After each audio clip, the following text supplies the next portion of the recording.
Welcome to the Slop Farm. Enjoy the video. You begin by narrowing the scope. State a single research question and list 3-5 precise keywords or phrases. Open Google Scholar, sign in, and set basic filters like date range and language so results are relevant instantly. Save any promising paper to your library as you go and create a collection for this project. Once done, set up an email alert for your main query so new items arrive automatically. This keeps the review current without repeated manual searches. Next, refine your searches using operators.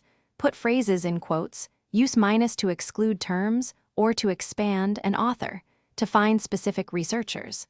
Make sure to toggle between sorting by relevance and by date to capture both foundational and recent work. Inspect cited by counts to identify influential papers and click related articles for quick clusters of similar studies. While reading, cross-check each paper's reference list to trace ideas backward. This builds a practical lineage. Finally, organize and export. Add tags and notes to saved items, download PDFs when available, and export citations in BibTX or RIS for your reference manager. Build a synthesis matrix to map themes, methods, and gaps, and draft a short annotated bibliography for each cluster.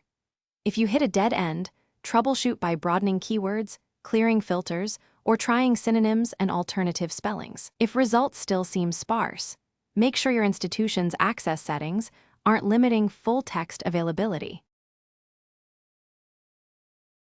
Thanks for watching. Consider subscribing if we helped you today.